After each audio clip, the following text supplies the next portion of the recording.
Dalam Matius 19 ayat 30 sepertinya sama dengan Matius 20 ayat 16. Mohon Boksu berikan penerangan tentang kedua ayat tersebut. Apakah makna kedua ayat tersebut? Bagaimana penerapannya dalam kehidupan rohani? Apakah ini berhubungan dengan penghakiman dan akhir zaman? Apakah ini menunjukkan kondisi kelak umat percaya di dalam kerajaan surga? Ya, jadi ini pertanyaan yang cukup baik, ya, cukup jeli, ya. Ketika dia membaca, dia juga bisa memperhatikan mana bagian firman Tuhan yang sama, yang relevan, ya, apakah memiliki makna yang sama. Oke. Matius 19 ayat 30 dan Matius 20 ayat 16. Kira-kira dua ayat ini berbicara hal yang sama tentang apa? Nah, coba perhatikan baik-baik. Matius 19 ayat 30 di sana dikatakan, tetapi banyak orang yang terdahulu akan menjadi yang terakhir, dan yang terakhir akan menjadi yang terdahulu. Sedangkan Matius 20 ayat 16 juga berkata, demikianlah orang yang terakhir akan menjadi yang terdahulu, dan yang terdahulu akan menjadi yang terakhir. Nah, dua bagian firman Tuhan ini disampaikan oleh Tuhan Yesus dalam situasi kondisi yang berbeda. Oke, oleh sebab itu, untuk menjawab pertanyaan ini, kita perlu mengetahui konteks yang ada. Ya, kita perlu mengetahui konteks Matius 19 ayat 30, mengapa Tuhan Yesus mengatakan hal ini. Ya, kita coba sama-sama memperhatikannya terlebih dahulu. Dalam konteks Matius 19 ayat 30, ini berbicara tentang orang kaya yang sejak mudanya sudah mengetahui dan melakukan hukum Tuhan, tetapi menolak mengikut Tuhan Yesus oleh karena kekayaannya. Tuhan Yesus kemudian memberitahu murid-muridnya bahwa sesungguhnya sukar sekali bagi seorang kaya untuk masuk ke dalam kerajaan surga. Lebih mudah seekor unta masuk melalui lubang jarum daripada seorang kaya masuk ke dalam kerajaan Allah. Kemudian murid-murid mendengar itu sangat gemparlah mereka dan berkata, jika demikian, siapakah yang dapat diselamatkan? Yesus memandang mereka dan berkata, bagi manusia hal ini tidak mungkin, tetapi bagi Allah segala sesuatu mungkin. Lalu Petrus menjawab berkata kepada Tuhan Yesus, kami ini telah meninggalkan segala sesuatu dan mengikut Engkau. Jadi apakah yang akan kami peroleh? Kata Yesus kepada mereka, aku berkata kepadamu, sesungguhnya pada waktu penciptaan kembali, apabila anak manusia bersemayam di tahta kemuliaannya, kamu yang telah mengikut aku akan duduk juga di atas 12 tahta untuk menghakimi ke-12 suku Israel. Dan setiap orang yang karena namaku meninggalkan rumahnya, saudaranya laki-laki atau saudara yang perempuan, bapak atau ibunya, anak-anak atau ladangnya, akan menerima kembali 100 kali lipat dan akan memperoleh hidup yang kekal. Kemudian Tuhan Yesus katakan apa? Tetapi banyak orang yang terdahulu akan menjadi yang terakhir, dan yang terakhir akan menjadi yang terdahulu. Nah, jadi kalau kita memperhatikan bagian firman Tuhan ini sangat berhubungan erat sekali tentang panggilan Tuhan Yesus kepada orang kaya untuk mengikut Dia dengan panggilan Tuhan Yesus kepada Petrus dan kawan-kawan untuk menjadi pengikut Dia. Ya, nah jadi di sini kita bisa melihat punya hubungan yang cukup erat, ya. Nah, sebagai penjelasannya demikian. Orang kaya yang sejak muda sesungguhnya telah terlebih dahulu telah mengenal hukum Tuhan dan melakukannya. Ya, hukum Tuhan dimaksud itu hukum Musa, ya, hukum Taurat. Dibandingkan dengan Petrus dan kawan-kawan. Hanya saja ketika Tuhan Yesus menyuruh orang muda itu untuk mengikut Dia, orang kaya ini menolak. Berbeda dengan Petrus dan kawan-kawan yang siap meninggalkan segala-galanya mengikut Kristus. Sebab itulah Tuhan Yesus mengatakan banyak orang yang terdahulu. Mereka yang sudah mengenal hukum Allah akan menjadi terakhir. Terakhir dalam mengikut Kristus. Dan yang terakhir, mengenal hukum Allah akan menjadi yang terdahulu menjadi pengikut Kristus. Nah, itu sengaja saya buat tanda kurung untuk lebih mudah kita mencernanya. Oke, jadi ini yang bisa saya jelaskan sesuai dengan konteks daripada bagian firman Tuhan yang ada ini. Oke, nah sedangkan pemahaman yang kedua di dalam Matius 20 ayat 16, ini konteks ceritanya berbeda. Nah, ya kita perlu mengetahui latar belakangnya dulu ya. Nah, pengajaran Tuhan ini tentang pengajaran Tuhan Yesus tentang hal kerajaan surga. Sama seperti seorang tuan rumah yang pagi-pagi benar keluar mencari pekerja-pekerja untuk kebun anggurnya.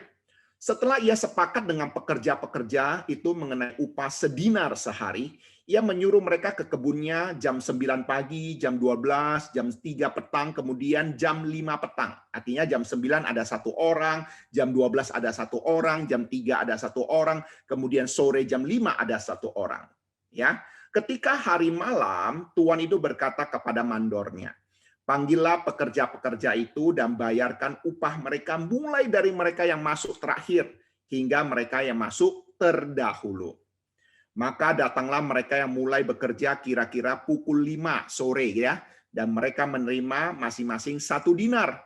Kemudian datanglah mereka yang masuk terdahulu, sangkanya akan mendapat lebih banyak, tetapi mereka pun menerima masing-masing 1 dinar juga. Ketika mereka menerimanya, mereka bersungut-sungut kepada tuan itu. Lalu Tuan itu berkata, "Ambillah bagianmu dan pergilah. Aku mau memberikan kepada orang yang masuk terakhir ini sama seperti kepadamu. Tidakkah aku bebas mempergunakan milikku menurut kehendak hatiku? Atau iri hatikah engkau karena aku murah hati?" Ini perkataan Tuhan dan pengajaran Tuhan Yesus. Lalu Tuhan Yesus akhiri dengan kata, "Demikianlah orang yang terakhir akan menjadi yang terdahulu, dan yang terdahulu akan menjadi yang terakhir." Nah, di sini juga penggunaan kata yang sama, ya. Lalu bagaimana konteks bagian firman Tuhan ini menjelaskan tentang perkataan Tuhan Yesus ini, ya. Nah, ini penjelasannya demikian. Ayat firman Tuhan ini berbicara tentang hal upah kerajaan surga. Allah telah menjanjikan mahkota kemuliaan bagi setiap hamba-hambanya yang melayani. Ya, kita tahulah ya di dalam surat Paulus ada mahkota kemuliaan yang Tuhan sediakan. Namun dalam pelayanan yang ada yang dipanggil, ini penjelasan saya ya, sebagai perumpamaan ya. Namun dalam pelayanan yang ada yang dipanggil sudah melayani 20 tahun karena dilahirkan dari keluarga Kristen. Ada juga yang 10 tahun melayani karena setelah berkeluarga dia baru percaya Tuhan Yesus dan melayani.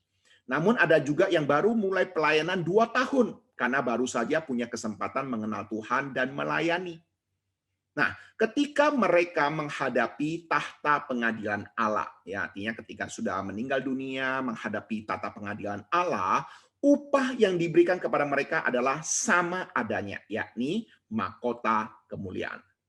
Sekalipun yang terakhir ikut dalam pelayanan, upah yang diperoleh tetap sama dengan mereka yang terlebih dahulu dipercayakan untuk melayani. Ya, jadi di sini memberikan pemahaman kepada kita.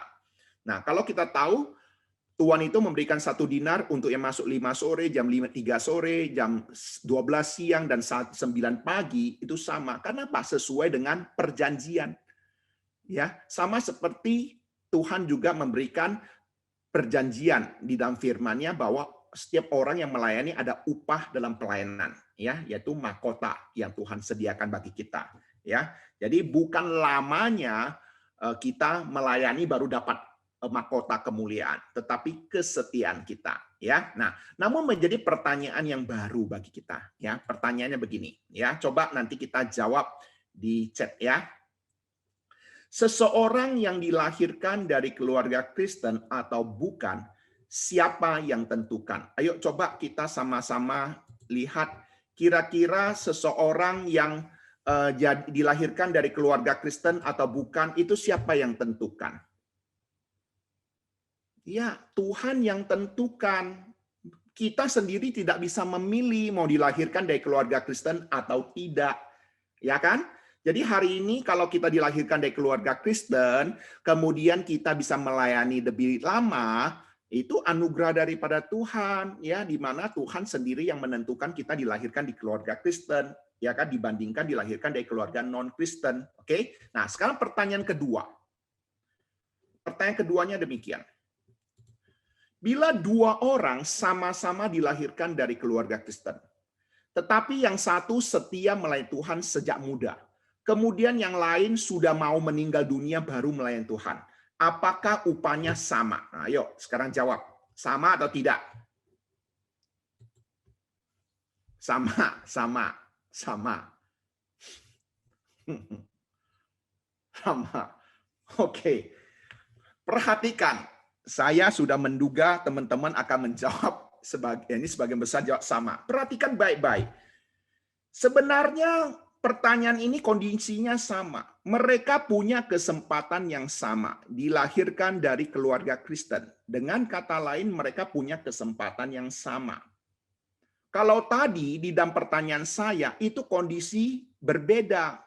Ada yang bukan keluarga Kristen, ada yang baru percaya Tuhan Yesus waktu mungkin baru mau meninggal dunia baru percaya Tuhan Yesus, gitu ya. Itu kondisinya pasti berbeda. Jadi bagi saya, pemahaman ini memberitahu kepada kita bahwa seseorang yang dilahirkan dari keluarga Kristen itu juga harusnya dia tetap setia sejak muda untuk melayani Tuhan. Jadi jangan sampai ketika dia dilahirkan dari keluarga Kristen, tetapi oleh karena tahu ada celah ini, dia sengaja sampai mau meninggal dunia kira-kira sudah tua, mungkin ya dia berpikir nanti aku sudah tua dulu lah baru aku melayani Tuhan karena upahnya sama kok. Nah, itu artinya apa? Itulah mengambil celah yang ada. Ya, jadi seharusnya harus bisa dibedakan. Ya, seseorang yang sudah tahu melayani tidak melayani beda dengan orang yang semula belum percaya Tuhan Yesus sehingga tidak bisa melayani. Jadi harus bisa dibedakan. Oke? Nah, sekarang kesimpulannya. Kesimpulan demikian. Ketika diberikan kesempatan untuk menjadi pengikut Kristus, pergunakanlah kesempatan untuk menjadi pengikut Kristus yang setia dengan sebaik-baiknya. Ketika diberikan kesempatan untuk melayani, jadilah pelayan Tuhan yang sungguh-sungguh mengerjakan pelayanan yang dipercayakan pada kita dengan sebaik-baiknya. Upah menjadi pengikut Kristus dan menjadi pelayan Tuhan pastilah akan berpengaruh di dalam kekekalan. Hanya saja kita diingatkan bila kita berjumpa saudara kita yang baru saja Kristen satu hari masuk surga. Bandingkan dengan perampok yang di samping Tuhan Yesus itu. Di saat-saat terakhir baru percaya Tuhan Yesus, dan Tuhan Yesus katakan apa? Saat ini juga engkau bersama-sama dengan aku di Taman Firdaus. Oke? Dan yang baru pelayanan 1 bulan saja dapat mahkota kemuliaan. Kamu dan saya jangan iri dan cemburu, apalagi protes kepada Tuhan. Ya, jadi ini sebuah kesimpulan yang kita mengerti pemahaman yang saya sampaikan tadi. Ya, ketika ada orang yang terakhir baru percaya Tuhan Yesus, upahnya apa? Ya masuk surga. Karena memang Tuhan katakan barang siapa percaya masuk surga. Kemudian juga orang yang melayani setia, ya upahnya sama juga, mahkota kemuliaan yang Tuhan sediakan. Ya, jadi itu penjelasan-penjelasan yang bisa saya sampaikan. Oke?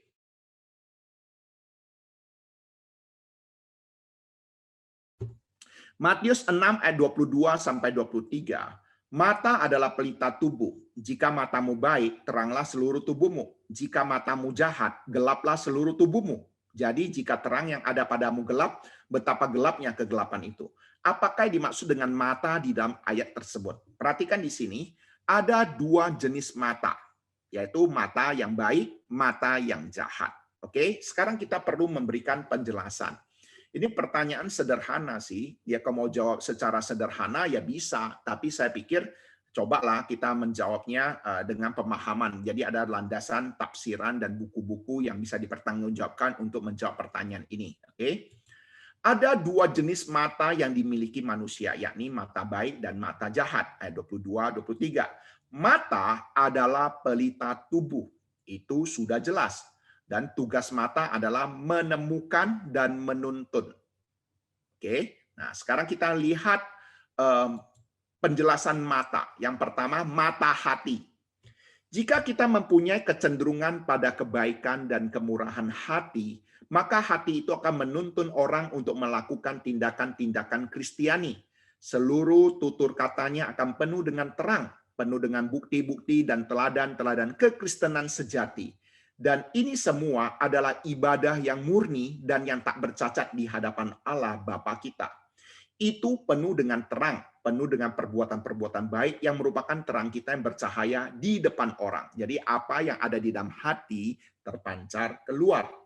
Namun jika hati itu jahat, tamak, keras, iri hati, dengki, dan suka mendendam, ya. Nah, sifat seperti ini seringkali digambarkan dengan mata yang jahat. Ini ada dukungan-dukungan ayat Alkitabnya. Maka gelaplah seluruh tubuhnya. Seluruh tutur katanya akan serupa dengan orang yang tidak mengenal Allah dan tidak Kristiani. Coba bayangkan, orang yang hatinya punya dendam, ketika dia berbicara, itu pasti berbeda dengan orang yang hatinya penuh damai sejahtera dan penuh sukacita. Orang yang hatinya iri hati, itu bisa kelihatan keluar tidak? Bisa juga kelihatan keluar di dalam tingkah hidupnya.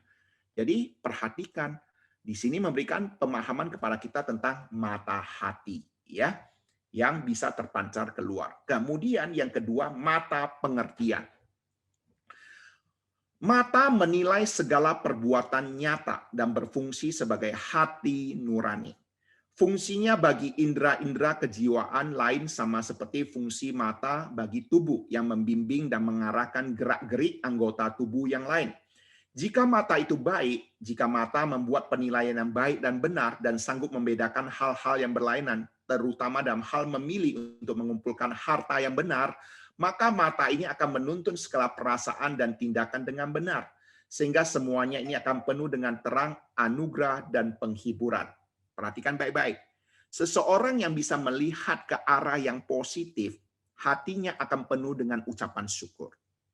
Mata memberikan pengertian. Tetapi jika mata itu jahat dan rusak, maka bukannya menuntun orang-orang yang lemah. Mata itu malah justru akan memimpin, memenuhi, dan mencondongkan mereka ke arah yang jahat. Jika mata itu keliru dan mendapat masukan yang salah, hati dan kehidupan pasti akan penuh dengan kegelapan, dan seluruh tutur kata pun akan menjadi rusak. Ya, coba bayangkan, seseorang yang menghadapi masalah, dia mata rohaninya ataupun hati nuraninya mengarahkan kepada dia kepada hal yang positif, maka dia akan mengerti Tuhan menyertai dia, Tuhan tidak meninggalkan dia. Tetapi kalau dia berpikir kepada hal yang jahat ataupun hal yang negatif, maka dia akan sulit sekali untuk berdoa hal yang positif. Bukan tidak mungkin dia akan menyalahkan Tuhan ataupun mencari celah kesalahan bagi orang lain dan sebagainya. Jadi mata itu begitu penting, ya. Nah, sekarang coba ya ini memberikan pemahaman pengertian. Nah, sekarang pemahaman mata berhubungan dengan tujuan dan maksud. Mata adalah tujuan dan maksud. Ya, semua yang saya sampaikan ini merupakan artikel-artikel yang punya landasan. Ya, artinya bukan sembarangan saya karangan sendiri, tidak ya. Dengan mata kita menentukan tujuan akhir yang hendak kita capai. Kita terus memandangnya dan mengarahkan segenap langkah kita sesuai tujuan tersebut. Dalam segala hal yang kita lakukan dalam kehidupan beragama, jika mata kita baik, kita berniat tulus menetapkan tujuan-tujuan yang benar dan melangkah dengan benar ke arah tujuan. Jika kita bermaksud hanya dan murni demi kemuliaan Allah, mencari kehormatan dan perkenanan semata, mengarahkan segala sesuatu kepadanya, maka mata kita baik. Mata Paulus itu demikian adanya, sehingga dia berkata, karena bagiku hidup adalah Kristus. Jika kita juga benar dalam hal ini, maka teranglah seluruh tubuh kita. Seluruh tindakan kita akan berteratur dan mulia, menyenangkan hati Allah dan menghibur bagi diri kita sendiri. Jadi, kalau kita tahu mata adalah tujuan dan maksud, maka kita akan mengarahkan akhir kehidupan kita bagaimana, tujuan hidup kita bagaimana, arah hidup kita bagaimana, ya itu menentukan hari-hari yang kita lalui juga, ya. Nah, jadi kalau kita melihat prinsip-prinsip ini, itu sangat mempengaruhi. Ini untuk hal yang baik. Tetapi jika mata itu jahat, tidak memuliakan Allah dan mencari perkenanan daripada Allah, dan hanya mencari puji-pujian manusia, bukannya menghormati Allah, tapi mencari kehormatan diri sendiri, mencari kepentingan sendiri dengan dalih mencari perkara-perkara Kristus, maka semuanya ini akan merusak segalanya. Atau dengan kata lain, membonceng nama Allah untuk meninggikan diri sendiri, maka jelas itu adalah termasuk mata yang jahat. Ya, jadi kalau ditanya, pemahaman mata ini dan penjelasan cukup banyak ya pemahamannya ya tidak sesederhana yang kita pahami.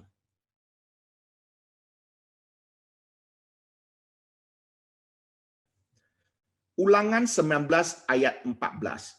Di sana dikatakan, janganlah menggeser batas tanah sesamamu yang telah ditetapkan oleh orang-orang dahulu di dalam milik pusaka yang akan kau miliki di negeri yang diberikan Tuhan Allahmu kepadamu untuk menjadi milikmu. Pertanyaannya, apakah ini ada hubungannya dengan feng shui? Hong shui gitu ya. Terus bagaimana tanggapan Boksu mengenai mitos rumah tusuk sate? Apakah orang Kristen harus tetap menuruti tahyur semacam ini? Nah, kalau kita mengerti orang Yahudi pasti tidak percaya sama Hong Shui ya. Jadi ini harus bisa dimengerti. Dengan demikian penjelasannya ayat ini jelas tidak berhubungan dengan Hong Shui ya, tidak ada hubungannya sama sekali. Ayat ini hanya menjelaskan supaya kita jangan mengambil bagian yang bukan menjadi milik kita. Ya, kita tahu orang-orang Yahudi, orang-orang Israel, mereka turun-temurun sudah ditentukan tanah milik pusaka mereka. Ya, artinya jangan mengingini harta milik orang lain. Apa yang menjadi bagian kita, ambillah. Ya, jadi tidak ada hubungan ya. Lalu pertanyaannya bagaimana dengan Hong Shui rumah tusuk sate? Nah, kalau perhatikan baik-baik, nah, kalian tahu ini rumah siapa ini? Yang di ujung ini rumah siapa ini? Ini rumah tusuk sate ini, ya. Hanya tidak kelihatan satenya, gitu ya. Nah, kalau kita perhatikan, ya, saya pribadi, ya, saya pribadi sebagai orang Kristen, ya, saya percaya, ya, pemahaman Hong Shui ada, artinya mereka menganggap itu sesuatu yang pantang gitu ya, tusuk sate atau sesuatu yang negatif lah gitu ya. Tapi bagi saya pribadi, rumah tusuk sate bagi saya di tempat di sini ini cukup baik. Kenapa? Kalau Anda lihat ini di sini ada pintu, ini pintu kamar saya. Kalau saya buka, ini pemandangan melihat. Kalau pagi hari, ini matahari rumah saya hadap ke timur, ya. Jadi kalau saya mau jemur matahari, saya tinggal buka pintu saja. Matahari langsung masuk ke kamar tidur, gitu ya, ke tempat tidur. Nah, saya tinggal duduk ya di teras, itu sudah bisa ada matahari, kemudian udaranya bagus. Nah, itu bagi saya sesuatu yang positif. Oke. Nah, lalu bagaimana pandangan Alkitab? Oke. Nah, memang di dalam Alkitab tidak menjelaskan secara langsung Hong Shui, ya. Tapi kalau kita mengerti, Hong itu angin, Shui itu air, gitu ya. Nah, tapi kalau kita lihat di dalam Alkitab, Tuhan Yesus bagaimana menghadapi Hong dan Shui, ya, angin dan air. Lukas 8 ayat 24-25. Maka datanglah murid-muridnya membangunkan dia. Katanya, guru, guru, kita binasa. Ia pun bangun lalu menghardi angin dan air yang mengamuk itu. Dan angin dan air itu pun reda dan danau itu menjadi teduh. Lalu kata Tuhan Yesus kepada mereka, di manakah kepercayaanmu? Maka takutlah mereka dan heran. Lalu berkatalah seorang pada yang lain, siapa gerangan orang ini? Sehingga ia memberi perintah kepada angin dan air. Dan mereka taat kepadanya. Saya rasa ayat firman Tuhan ini cukup bisa menolong kita untuk orang Kristen yang percaya kepada Hong Shui. Oke? Saya katakan sekalipun Hong Shui itu ada, di dalam firman Tuhan mengingatkan kepada kita Hong Shui takluk kepada Tuhan Yesus. Oleh sebab itulah Tuhan Yesus katakan apa? Di manakah kepercayaanmu? Saya yakin dan percaya perkataan ini juga bisa dinyatakan kepada orang-orang Kristen sekarang ini yang percaya sama Hong Shui. Yang bangun rumah juga harus percaya Hong Shui. Yang kalau mau menikah juga harus melihat tanggal hari baik. Kemudian mau masuk rumah harus lihat Hong Shui, harus lihat tanggal dan sebagainya.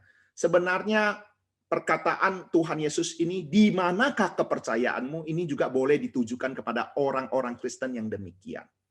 Saya harus katakan, kalaupun Hong Shui itu ada, hari-hari baik, hari-hari jahat itu, kalau menurut Hong Shui itu ada, percayalah, kuasa Tuhan melampaui itu semua.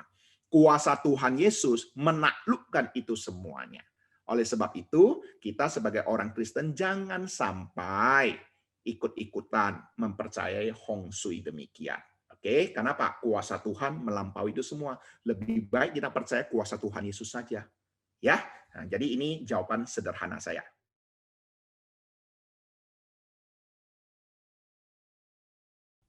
Kisah Para Rasul 1:26. Lalu mereka membuang undi bagi kedua orang itu, dan yang kena undi adalah Matias. Dan dengan demikian ia ditambahkan kepada bilangan ke-11 rasul itu.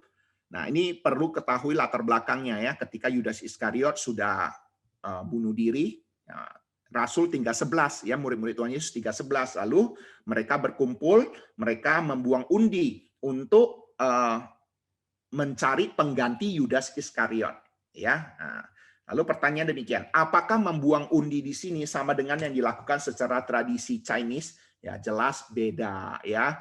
Sebenarnya di tradisi Tionghoa itu juga banyak ya, ada Puak Poi, ada Qiu Qiam gitu ya, ada yang lain lagi gitu ya. Nah, ini harus bisa dibedakan ya. Kemudian kalau ditanya apakah ini sama dengan itu yang perjanjian lama Umim dan Tumim yang beberapa waktu yang lalu kita sudah jelaskan. Ingat, itu hanya dilakukan oleh para imam besar ya. Sedangkan waktu zaman itu ini dilakukan oleh para rasul. Dengan demikian pasti pengundiannya berbeda dengan yang dilakukan ya. Nah, lalu penjelasannya bagaimana? Membuang undi pada saat itu jelas berbeda dengan undi yang dilakukan tradisi Tionghoa sekarang ini. Ketika para rasul melakukan undi untuk menentukan pengganti Yudas Iskariot, ada penafsir Alkitab mengatakan sesungguhnya apa yang mereka lakukan itu tidaklah sesuai dengan kehendak Tuhan. Kenapa?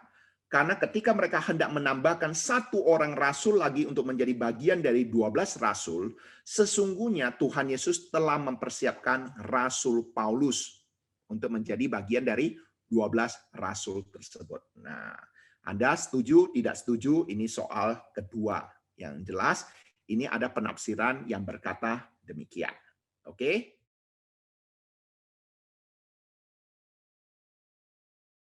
Wahyu 3 ayat 17 dan 18. Untuk menjawab wahyu ini tidak mudah ya. Ini banyak sekali penafsiran-penafsiran yang ada dan juga banyak sekali gambaran-gambaran ya. Karena kita tahu Yohanes waktu menuliskan kitab Wahyu atau surat Wahyu ini dia berada di dalam pembuangan. Artinya bahasa-bahasa yang dipergunakan itu juga banyak bahasa-bahasa simbol supaya orang-orang jangan sembarangan bisa mengerti ya, hanya penerima surat saja yang bisa mengerti maksud daripada surat Yohanes ini. Oke. Nah, sekarang coba kita berusaha menjawab ya. Wahyu 3 ayat 17 dan 18.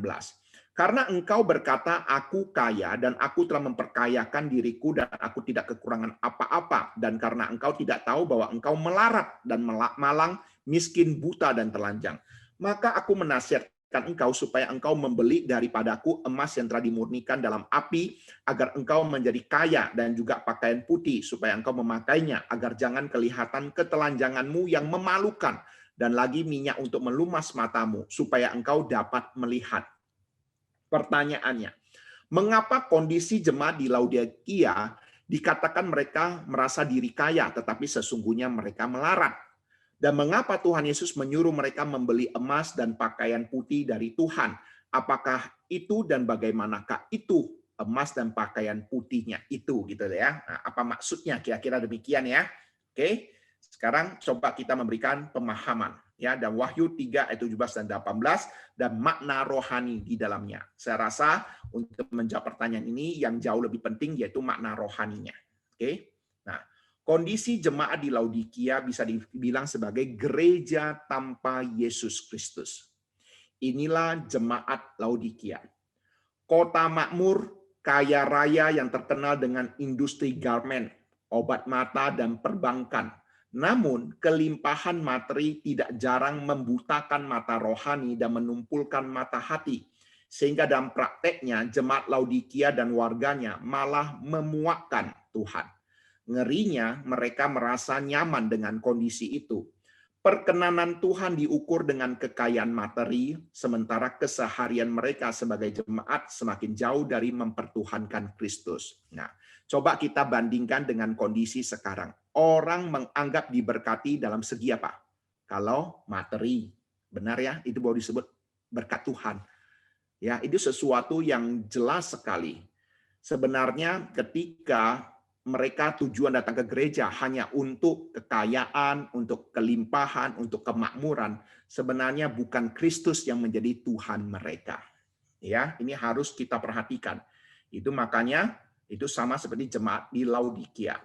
Dalam keadaan seperti itu, seakan-akan Kristus sendiri berdiri di luar jemaat, berdiri di muka pintu dan mengetok.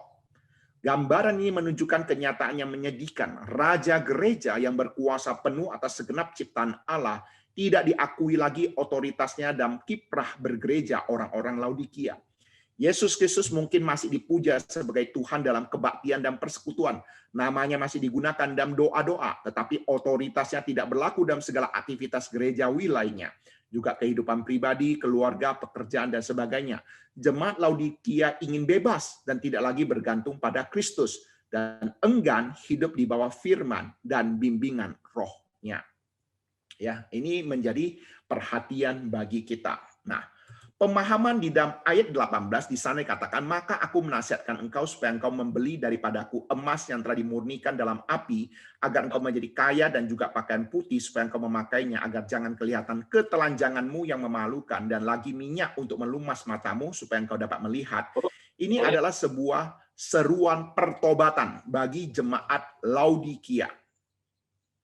Emas yang murni dan pakaian yang putih itu melambangkan kekudusan. Minyak untuk melumas melambangkan kejelian untuk membedakan mana yang baik dan yang tidak. Dan semuanya hanya bisa diperoleh melalui Kristus. Ya, kekudusan, hikmat bijaksana, ya, itu hanya bisa diperoleh melalui Yesus Kristus. Jadi di sini memberikan pemahaman kepada kita, sekalipun mereka kaya secara jasmani, sebenarnya mereka punya masalah di dalam kerohanian mereka. Ya, jadi itu penjelasan di dalam jemaat Laodikia.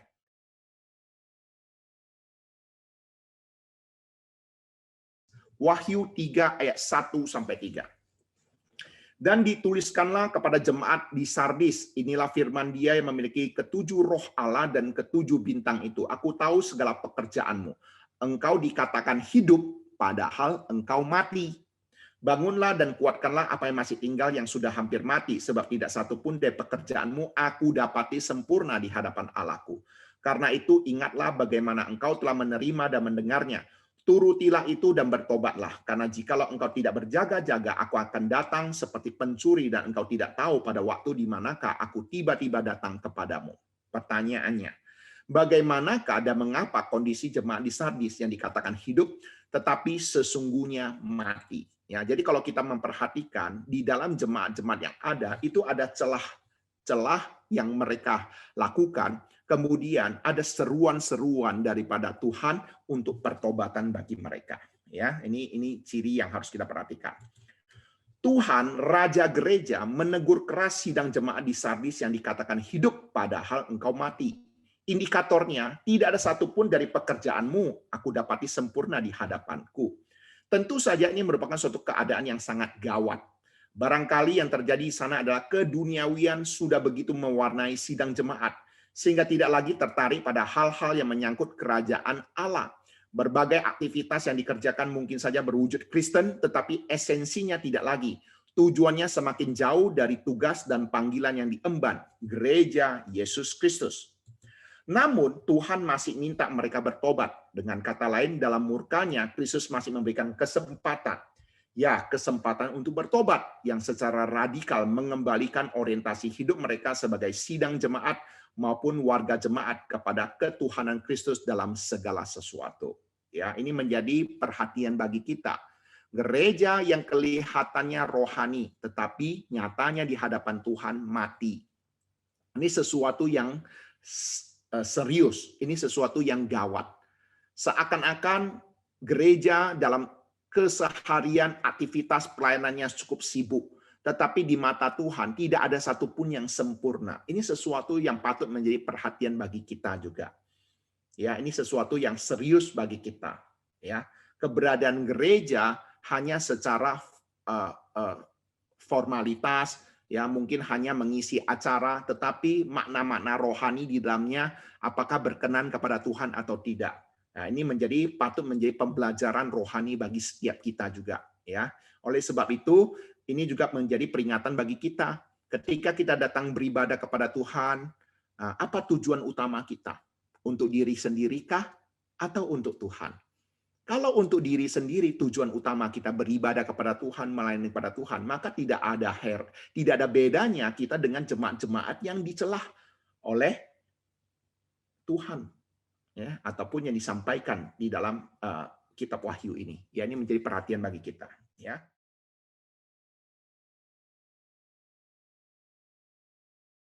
Pagi Pendeta Yu, ini pertanyaan dari saudara kita di Jakarta, ya. Dia panggil saya Pendeta Yu gitu ya. Pagi Pendeta Yu, apabila orang yang sudah meninggal, kemanakah rohnya? Dulu saya dapat penjelasan dari seorang pendeta, manusia terdiri dari tubuh, jiwa, dan roh. Tubuh mati, jiwa, dan roh kembali pada Tuhan. Dalam pemikiran saya sebagai manusia terbatas, bahwa roh manusia sangat meninggal akan kembali pada Tuhan. Tapi saya dijelaskan juga roh orang yang percaya pada Tuhan, yang kembali pada Tuhan, sedangkan orang yang tidak percaya Kristus akan menunggu di alam penantian.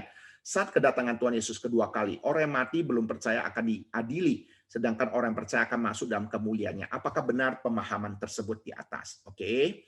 Ya, untuk menjawab pertanyaan ini pertanyaan juga hampir bisa dibilang sering dipertanyakan ya. Oke, saya akan menjawab dengan cara yang berbeda. Perhatikan di dalam Lukas 23 ayat 43. Kata Yesus kepadanya, kepada perampok itu ya, aku berkata kepadamu, sesungguhnya hari ini juga engkau akan ada bersama-sama dengan aku di dalam Firdaus. Ya, jadi ketika mereka menghadapi maut, Tuhan Yesus telah memberitahu kepada perampok itu bahwa hari ini juga mereka akan bersama-sama di Firdaus. Oke? Nah, sekarang pertanyaan, apa itu Firdaus? Oke? 2 Korintus 12 ayat 2 sampai 4. Ini penglihatan daripada Rasul Paulus. Aku tahu tentang seorang Kristen 14 tahun yang lampau, entah di dalam tubuh aku tidak tahu, entah di luar tubuh aku tidak tahu, Allah mengetahuinya. Orang itu tiba-tiba diangkat ke tingkat yang ketiga dari surga. Aku juga tahu tentang orang itu, entah di dalam tubuh, entah di luar tubuh. Aku tidak tahu, Allah yang mengetahuinya. Ia tiba-tiba diangkat ke Firdaus. Nah, jadi ke tingkat yang ketiga dari surga itu sama juga dengan Firdaus, dan ia mendengar dari kata-kata yang tak terkatakan yang tidak boleh diucapkan manusia. Dengan kata lain, Firdaus sama juga dengan surga. Jadi orang-orang yang meninggal di dalam Tuhan, percaya pada Tuhan Yesus, mereka ya pasti di dalam Firdaus ya, tempat ya memang kalau istilah intermediate state itu ruang tunggunya surga gitu ya, ruang tunggunya surga ya. Tetapi saya rasa kita kurang kurang begitu sreg kalau kita katakan berada di ruang tunggu ya. Ya, sebenarnya ya sama saja ketika kita berada di ruang tunggu surga atau di surga, itu kondisinya sama gitu ya.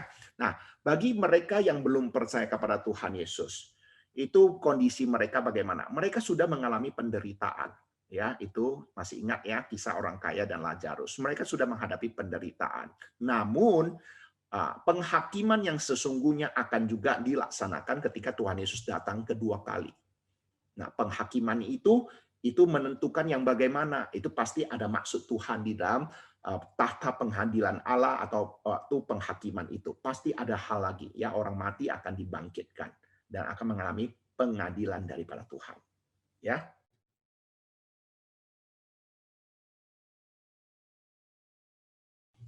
Yoel 2 ayat 13. Koyakkanlah hatimu dan jangan pakaianmu.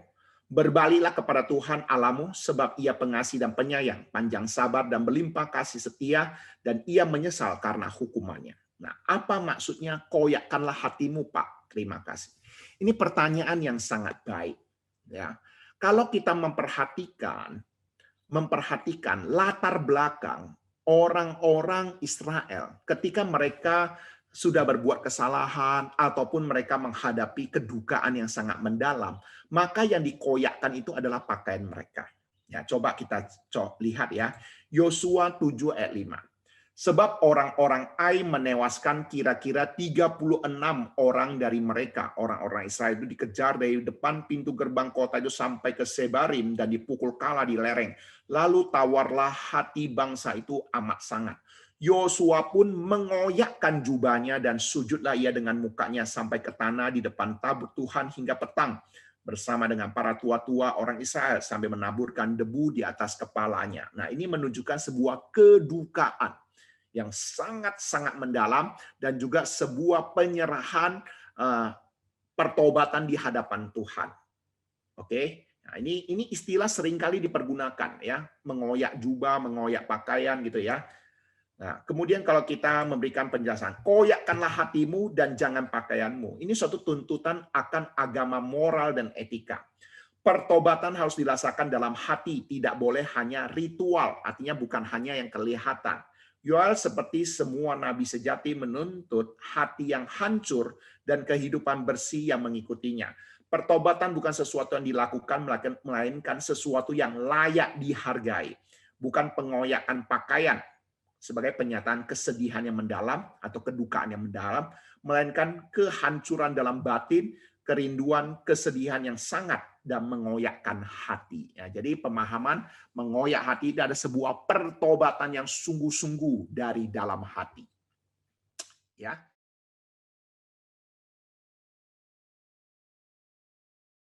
Ayub 1 ayat 6.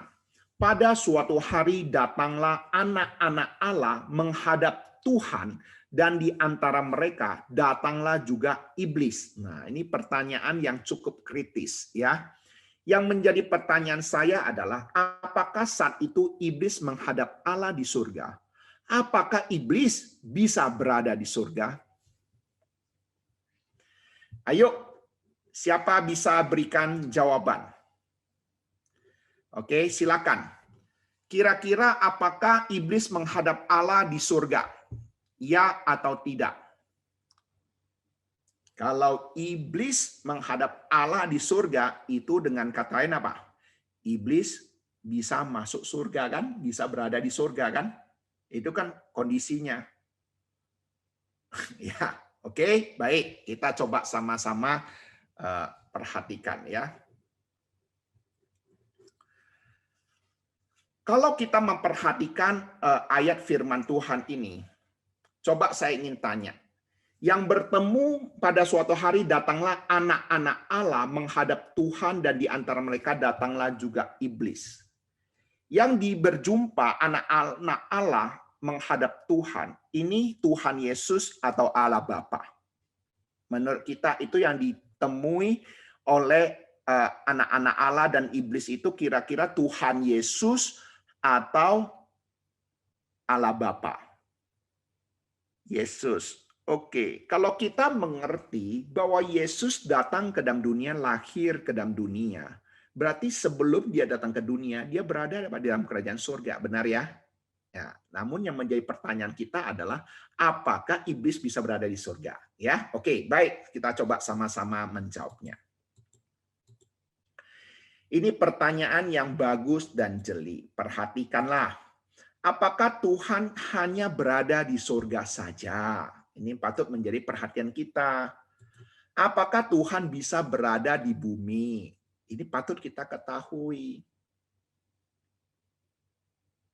Nah, apakah iblis bisa bertemu dengan Tuhan? Mungkinkah yang dimaksud Tuhan waktu itu adalah Tuhan Yesus? Bila Tuhan menghendaki iblis bertemu dengannya, bisa tidak? Saya rasa dengan pertanyaan-pertanyaan ini, minimal sudah ada gambaran bagi kita. Bahwa sesungguhnya tidak harus iblis bertemu dengan Tuhan itu di surga. Kalau menurut penafsiran Alkitab, sebenarnya Tuhan Yesus itu sudah beberapa kali hadir di dalam perjanjian lama. Sebelum dia dilahirkan menjadi bayi, menjadi manusia. Yaitu ada berbagai banyak penafsiran bahwa sebenarnya Tuhan Yesus sudah menampakkan diri banyak sekali dalam perjanjian lama. Ya. Nah, kemudian bisa saja pertemuan itu terjadi di bumi untuk keadaan daripada Ayub, melihat kondisi daripada Ayub. Gitu ya. Jadi tidak harus di surga. Lalu kalau pertanyaan, apakah iblis masuk surga? Kita sudah pasti tahu, nggak mungkin iblis bisa masuk surga. Nah, kemudian bertanya, apakah iblis bisa bertemu dengan Tuhan Yesus? Iblis bisa nggak bertemu dengan Tuhan Yesus? Ya bisa. Pencobaan di padang gurun itu bagaimana? Ya, nah kita bisa melihat pencobaan di padang gurun. Iblis mencobai Tuhan Yesus sampai 3 kali. Ya, nah, kemudian ya banyak lagi ya orang-orang kerasukan yang bertemu Tuhan Yesus ya dan sebagainya. Jadi ini pemahaman yang harus kita ketahui. Jawabannya Pak, itu tidak harus di surga ya untuk bertemu dengan Tuhan.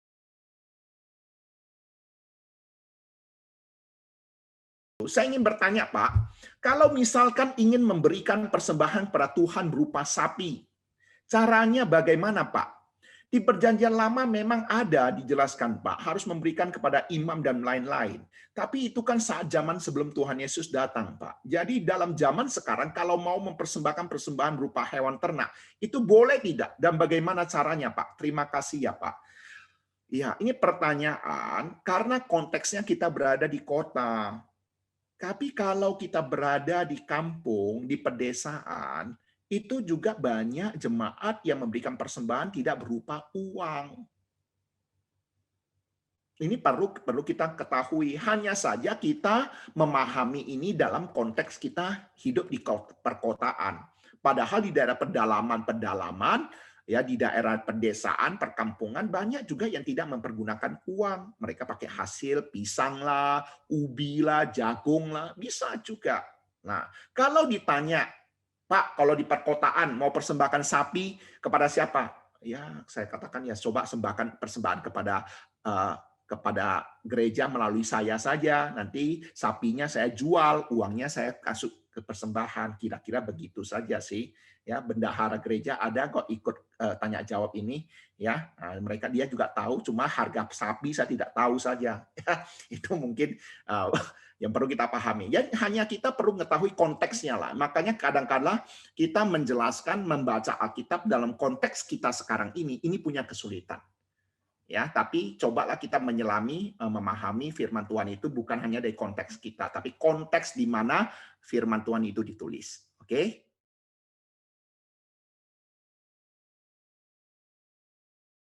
Roma 9 ayat 15 sampai 16 dan 18. Sebab ia berfirman kepada Musa, aku akan menaruh belas kasihan pada siapa aku mau menaruh belas kasihan, dan aku akan bermurah hati kepada siapa aku mau bermurah hati. Jadi hal itu tidak tergantung pada kehendak orang atau usaha orang, tetapi kepada kemurahan hati Allah. Jadi ia menaruh belas kasihan pada siapa yang dikehendakinya, dan ia menegarkan hati siapa yang dikehendakinya. Apakah maksudnya? Apakah karena Allah ada maha tahu dan semua rencana dalam kemahatauannya? Oke. Ini pertanyaan perlu diketahui juga konteksnya. Perhatikan, sengaja saya memberikan warna di kata Musa. Sebab ia berfirman kepada Musa, aku akan menaruh belas kasihan pada siapa aku mau menaruh belas kasihan, dan aku mau bermurah hati kepada siapa aku mau bermurah hati. Jadi hal itu tidak gantung pada kehendak orang atau usaha orang, tapi kepada kemurahan hati Allah. Jadi ia menaruh belas kasihan pada siapa yang dikehendakinya, dan ia menegarkan hati siapa yang dikehendakinya. Nah, untuk menjawab yang selanjutnya ini ayat 15, 16 kita perlu ayat 17. Roma 9:17, sebab kitab suci berkata pada Firaun, itulah sebabnya aku membangkitkan engkau, yaitu supaya aku memperlihatkan kuasaku di dalam engkau dan supaya namaku dimasyhurkan di seluruh bumi. Jadi kita bisa mengetahui konteks penyataan daripada Roma ini adalah di mana Musa dan Firaun di dalam masa-masa untuk membawa bangsa Israel keluar dari tanah Mesir. Ya, nah sekarang menjadi pertanyaannya ini dalam kemahatauan dan ini apakah dalam rencana Tuhan? Oke, baik ya, perhatikan ini konteksnya ya. Saya akan memberikan penjelasan demikian. Mengapa Allah memilih Israel sebagai umat Tuhan, bukan Mesir? Mengapa Allah memilih Israel sebagai umat Tuhan, bukan Mesir? Oke, sekarang saya ingin jawab, teman-teman jawab.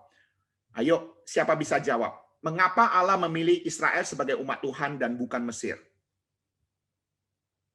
Nah, mengapa Allah memilih Israel sebagai umat Tuhan bukan Mesir? Mengapa Allah memilih Israel sebagai umat Tuhan bukan Indonesia?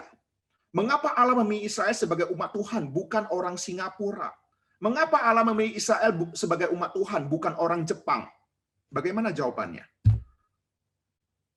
Jawabannya di sini hanya satu, kedaulatan daripada Allah, kehendak daripada Allah. Oke?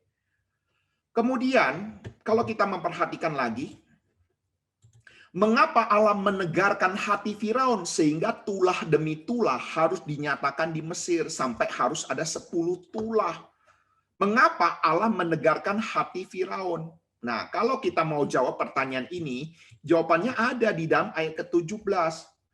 Itulah sebabnya aku membangkitkan engkau, yaitu supaya aku memperlihatkan kuasaku, dan di dalam engkau supaya namaku dimasyhurkan di seluruh bumi. Jadi tujuan Allah menegarkan hati Firaun punya maksud untuk menyatakan kuasa Tuhan, untuk bagaimana kita harus ingat ya, di Mesir itu banyak dewa-dewi.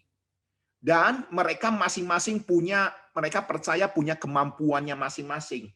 Jadi sehingga ada penafsiran mengatakan tulah-tulah yang ada itu sebenarnya itu ada sebuah peperangan rohani di mana Allah satu persatu menaklukkan dewa-dewi yang ada di Mesir. Ya, sengaja Tuhan izinkan menegarkan hati Firaun supaya orang-orang Mesir itu mengeluarkan seluruh kemampuan mereka, itu ahli-ahli sihir mereka, dan Tuhan menaklukkan mereka satu persatu. Ya, jadi tujuan Allah menegarkan hati Firaun itu sebenarnya memperlihatkan kuasa Tuhan untuk menaklukkan negara besar. Waktu itu negara yang besar bukan Amerika, tapi Mesir. Ya, supaya nama Tuhan dimasyhurkan. Jadi di sini ada maksud Tuhan ya.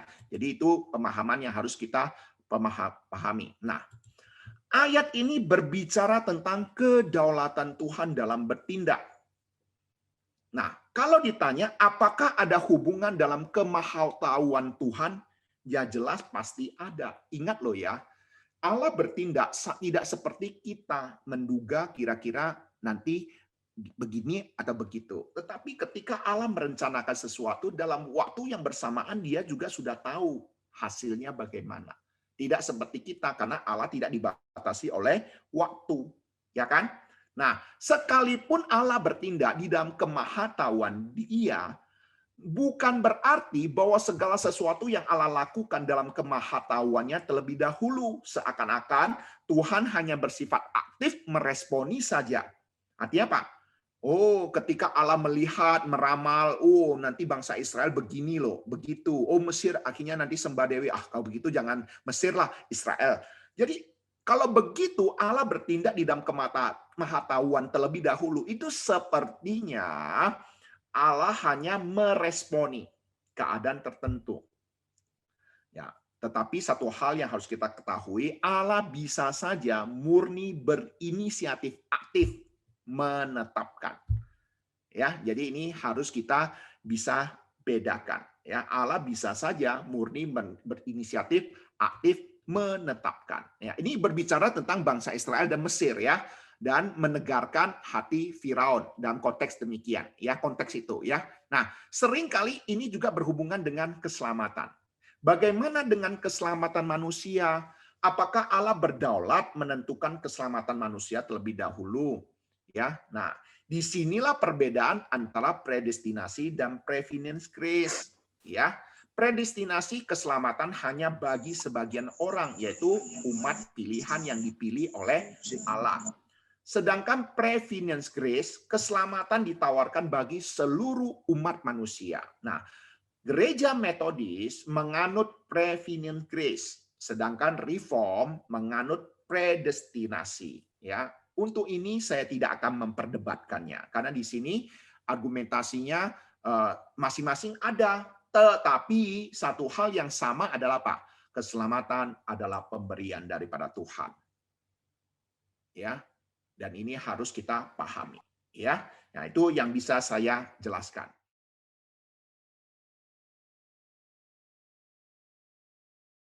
Pertanyaan ke-13. Kisah Para Rasul 8 ayat 39 sampai 40. Dan setelah mereka keluar dari air, roh Tuhan tiba-tiba melarikan Filipus dan sida-sida itu tidak melihatnya lagi. Ia meneruskan perjalanannya dengan sukacita, tetapi ternyata Filipus ada di Asdod. Ia berjalan melalui daerah itu dan memberitakan Injil di semua kota sampai ia tiba di Kaisarea. Pertanyaannya, mengapa bisa demikian? Ayo teman-teman, ada yang bisa bantu jawab, mengapa bisa demikian? Saya hanya bisa menjawab, mengapa tidak bisa demikian? Ya, kalau kuasa Tuhan yang bekerja, tidak ada yang mustahil. Ya, menurut saya Allah sanggup saja melakukan segala sesuatu kalau dia mau melarikan Filipus dengan caranya yang heran, ya pasti punya maksud Tuhan. Ya, jelas dalam hal ini sesuatu yang supranatural dinyatakan. Caranya bagaimana? Alkitab tidak menjawab. Ya, oleh sebab itu saya juga akan bisa menjelaskannya. Ya, nah, kira-kira bagaimana Filipus dilarikan oleh Roh Tuhan? Nah, Alkitab tidak menjawab. Ya, hanya menjelaskan sampai di sini saja. Ya.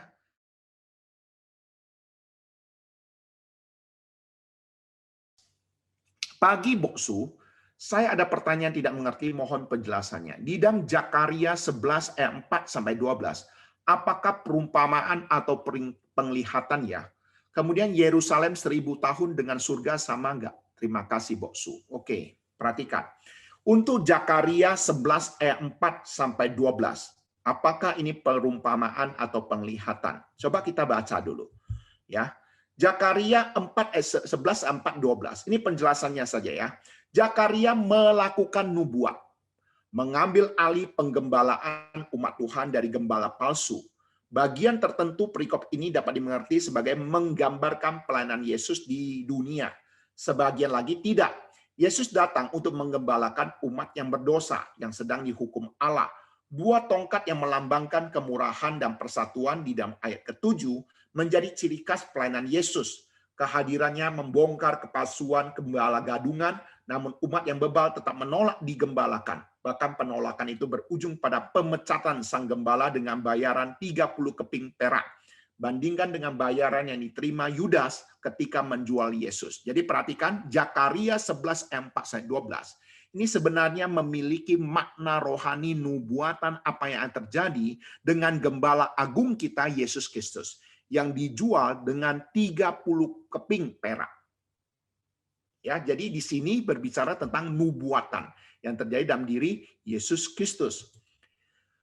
Kita pahami bagian ini sebagai konsekuensi logis yang harus dialami umat berdosa. Ketika umat Yahudi pada zaman Yesus menolak digembalakannya, mereka harus mengalami deraan yang berkepanjangan dalam sejarah mereka. Namun Yesus tetap mengasihi mereka. Tuhan Yesus tidak pernah berhenti mengasihi manusia, walaupun ia pernah ditolak, bahkan disalibkan hingga mati. Sampai saat ini pun penolakan terus terjadi. Yesus tidak ingin kebinasaan orang berdosa, melainkan pertobatan hingga selamat. Oleh karena itu, kita yang telah menerima karunia Injil tersebut harus tidak henti-hentinya juga memberitakan Injil keselamatan kepada setiap orang. Inilah makna rohani dalam Zakaria, ya, dalam kitab Zakaria ada, dalam nubuat dan pengajaran yang ada. Sedangkan pertanyaan kedua tentang Yerusalem 1000 tahun apakah sama dengan surga? Ya, coba perhatikan Yerusalem 1000 tahun apa sama dengan surga? Mungkin dimaksud Yerusalem 1000 tahun itu masa 1000 tahun yang diambil dalam Wahyu 20 ayat 1 ayat 2. Lalu aku melihat seorang malaikat turun dari surga memegang anak kunci jurang maut dan suatu rantai besar di tangannya. Ia menangkap naga si ular tua itu, yaitu iblis dan setan, dan ia mengikatnya 1000 tahun lamanya. Ya. Perlu dipahami, tadi saya sudah sampaikan, untuk mengerti surat Wahyu ini tidak seperti yang kita pahami. Apakah memegang anak kunci jurang? Itu berarti di jurang maut ada kuncinya. Seperti yang kita pahami anak kunci. Kemudian rantai besar yang di tangannya. Apakah benar iblis, naga atau si iblis itu bisa dirantai tangannya? Kemudian mengikatnya 1000 tahun lamanya. Apa artinya 1000 tahun itu sama seperti 1000 tahun yang kita pahami sekarang ini? Nah, itu banyak penjelasan-penjelasan yang perlu dipahami. Jadi jangan kita memahaminya secara letterlock gitu ya, atau langsung gitu ya. banyak penafsiran-penafsiran, dan saya harus katakan tidak ada satu penafsiran yang paling benar sampai kita bertemu dengan Tuhan Yesus, baru kita mengetahui maksudnya yang paling benar apa. Ya, ini harus kita pahami. Kemudian pemahaman Yerusalem baru. Itu bagaimana menjelaskan tentang Yerusalem baru. Ya, ini tadi Wahyu, tadi 1000 tahun itu Wahyu 20, ini Wahyu 21. Lalu aku melihat langit yang baru dan bumi yang baru, sebab langit yang pertama dan bumi yang pertama telah berlalu, dan laut pun tidak ada lagi. Dan aku melihat kota yang kudus, Yerusalem yang baru, turun dari sorga, dari Allah yang berhiaskan bagaikan pengantin perempuan yang berdandan untuk suaminya. Jadi Yerusalem baru turun dari sorga. Nah, pemahaman turun dari sorga itu bagaimana pemahamannya? Apakah benar turun seperti pesawat terbang turun mendarat di bumi? Ya, padahal di sini katakan langit dan pertama, bumi yang pertama telah berlalu, laut pun tidak ada lagi. Nah, ini bagaimana memahaminya? Ini juga butuh penafsiran. Ya, jadi pemahaman Yerusalem baru turun dari surga. Jadi Yerusalem baru sama dengan surga. Ya.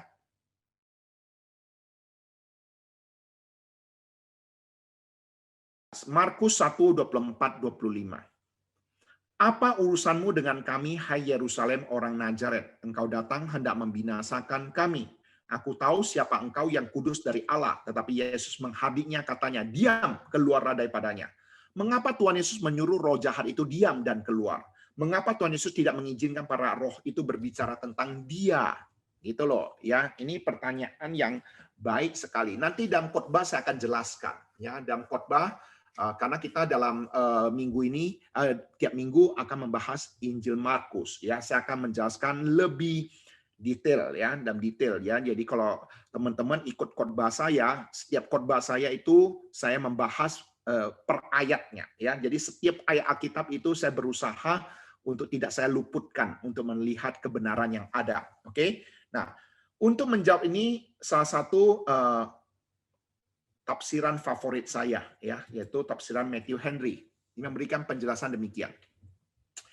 Yesus menghardik roh jahat itu dengan keras. Ia menegur dan mengancamnya serta memaksanya untuk tutup mulut, diam. Tutup mulut, Kristus mempunyai alat pengekang untuk memberangus mulut roh jahat baik saat dia menjilat maupun mengancam. Walaupun pengakuan roh jahat itu begitu tinggi, Kristus merasa jijik terhadapnya, apalagi sampai menerimanya.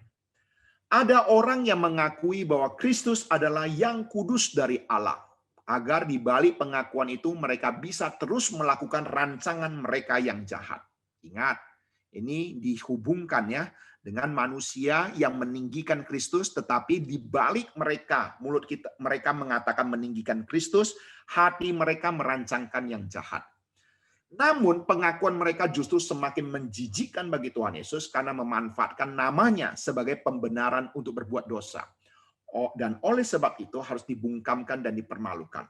Namun ini saja belum cukup. Roh jahat itu bukan hanya harus didiamkan atau dibungkam, tapi juga harus keluar dari orang itu. Inilah yang ditakutinya, yaitu dihalangi untuk melakukan kejahatan lagi. Ya, saya rasa cukup penjelasan sampai di sini. Nah, jadi kita harus mengerti kenapa Tuhan Yesus menghardik supaya roh jahat itu diam, pasti punya alasan yang cukup kuat. Karena apa yang kelihatan dengan apa yang tidak kelihatan pasti berbeda. Kita hanya melihat apa yang kelihatan. Tuhan Yesus bisa mengetahui apa yang tidak kelihatan. Coba kita bayangkan, Tuhan Yesus terus mengizinkan roh-roh jahat itu berbicara. Sekalipun apa yang dikatakan itu ada benarnya. Bukan tidak mungkin, setelah orang-orang terpengaruh oleh perkataan roh-roh jahat itu, akhirnya roh-roh jahat itulah mengembalikannya untuk maksud dia atau niat jahat daripada dia. Jadi kita harus hati-hati. Ya, apa yang Tuhan Yesus lakukan, pasti Tuhan Yesus punya alasan dan argumentasi yang kuat, yang tidak mungkin bisa bersalah. Sedangkan apa yang kita kelihatan, apa yang kita tahu, itu yang mungkin hanya di depan mata kita saja, dugaan kita saja. Tapi di balik itu semua kita tidak tahu kan. Nah, lebih baik kita menyerahkan segala sesuatunya kepada Tuhan. Ya, dan doa kita juga demikian. Ketika kita berseru kepada Tuhan, memohon sesuatu pada Tuhan, kita sudah sampaikan, Tuhan, Engkau mengetahui yang terbaik. Bila Tuhan, Engkau memberikan yang terbaik bagi kami. Sekalipun kita berdoa pada Tuhan, meminta sesuatu pada Tuhan, tapi kita juga jangan lupa, Tuhan lebih mengetahui kebutuhan kita. Lebih mengetahui apa yang paling kita butuhkan. Bukan tidak mungkin yang kita minta ini bagi Tuhan ada sesuatu yang berbahaya, sehingga Tuhan tidak menjawabnya. Nah, prinsip-prinsip inilah akan memberikan kita damai sejahtera, sukacita, ya.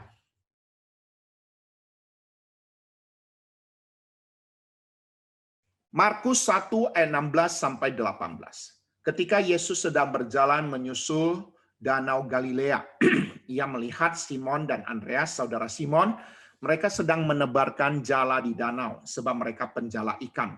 Yesus berkata kepada mereka, "Mari ikutlah aku dan kamu akan kujadikan penjala manusia."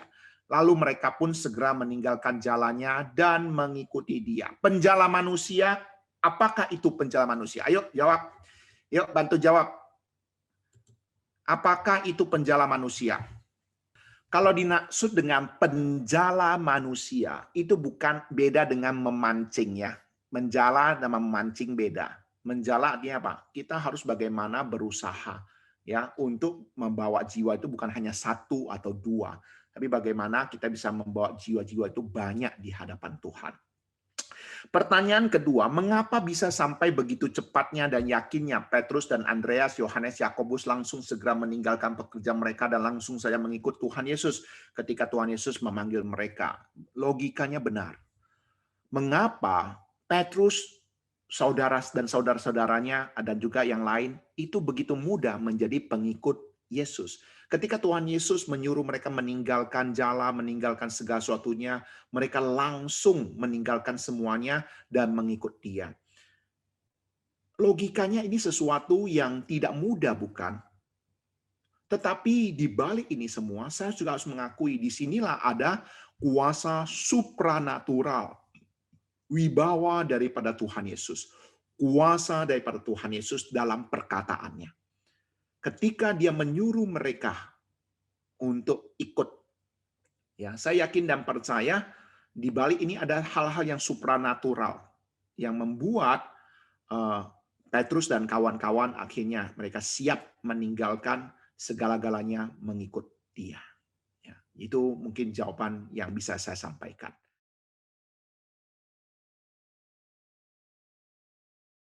Terlepas dari kuasa Tuhan Yesus lebih besar dari kuasa apapun juga, apakah Hong Shui itu ada atau tidak ya Boksu? Atau hanya cerita buatan manusia yang tidak perlu kita percaya sebagai orang Kristen? Saya harus mengatakan, pemahaman Hong Shui itu lebih cenderung kepada pemahaman-pemahaman yang bisa dimengerti dalam pemahaman demikian. Sesuatu yang begini. Orang dulu misalnya lah, rumahnya jangan tusuk sate. Kalau orang bawa mobil, itu remnya blong, bukan tidak mungkin yang tusuk sate itu berbahaya rumahnya. Misalnya begitu ya. Jadi itu bisa dimengerti secara nalar bahwa rumah tusuk sate itu berbahaya kalau nanti ada orang bawa mobil nyetir itu remnya blong, misalnya begitu. Ya, itu mungkin alasan-alasan demikian. Kemudian juga ada alasan-alasan yang lain yang mungkin saja ada pemahaman, misalnya jangan ada rumah di depan di depan rumah jangan ada pohon besar. Ya logikanya apa? Kalau ada pohon besar, ada hujan, ada badai, itu rumah kan bisa tertimpa oleh pohon. Nah, itu pemahaman-pemahaman demikian. Kalau yang berhubungan dengan tahyul, jelas bagi saya pribadi itu tidak ada. Itu hanya manusia yang mereka-reka dan melakukannya. Percayalah, satu rumah dipanggil 10 Hong Shui, tukang Hong Shui, itu punya 10 pandangan yang berbeda-beda. Itu loh. Ya, jadi pemahaman saya pribadi adalah, makanya saya kalau kita perdebatkan dengan orang-orang yang percaya Hong Shui, itu tidak akan habis-habisnya. Saya lebih baik memberikan penjelasan. Sekalipun Hong Shui itu ada, kuasa Tuhan melampaui itu semuanya. Oleh sebab itu orang Kristen jangan percaya pada Hong Shui. Percaya kepada Tuhan Yesus saja. Itu mungkin argumentasi saya.